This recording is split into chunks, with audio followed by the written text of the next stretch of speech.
Ate,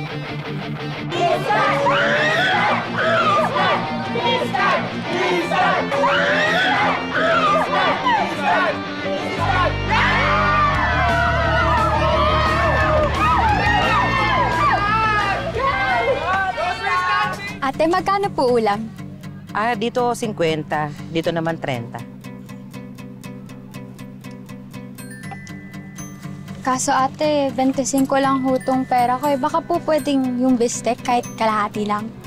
Ay, bigyan na kita ng isang order. Ayos na yung pera mo. Talaga ho? Salamat ho, ate.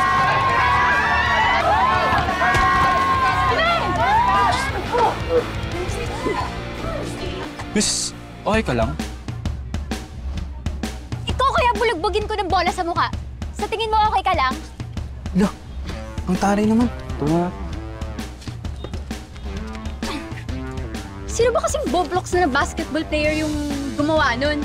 Natapon tuloy yung ulam ko, oh. Ako, miss. Pero aksidente lang yun, ha?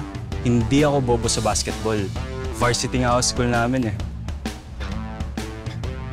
Varsity ka na sa lagay na yan? Dapat magharap na ng ibang player yung school mo. Teka, ang yabang mo magsalita, ah. Ano bang alam mo sa basketball?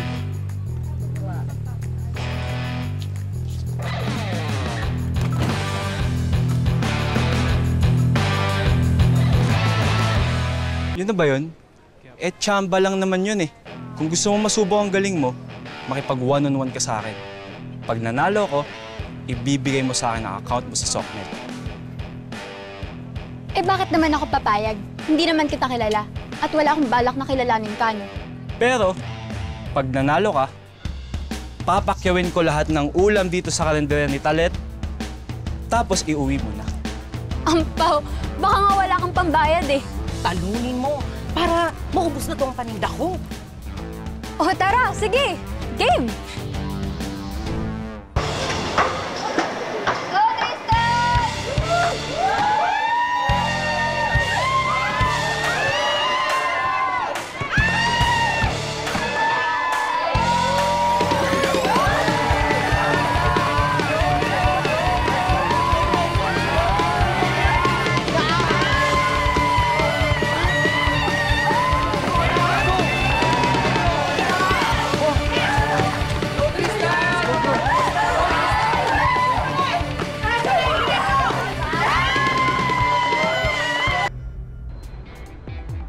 Ate, pakiawin mo na yan lahat. Panalo ako.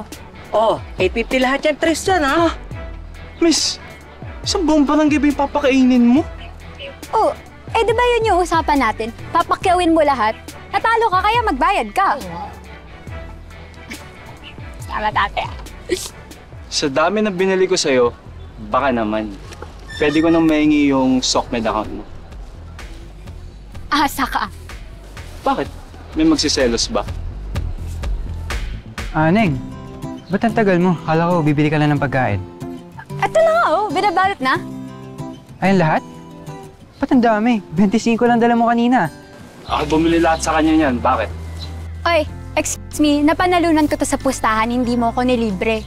Teka, sino ba to? Ginugulo ka ba na itong mga to? Hoy pre, ikaw ang asungot na bigla na lang sumusulpot dito. Pero, kung ayaw naman palang makipag-usap sa inyo ni Neneng at natalo na kayo sa pustahan, ba't di na lang kaya kayo umalis? Loko pala to eh. Uy, tara na. Tara na, Benji. Uwi na tayo.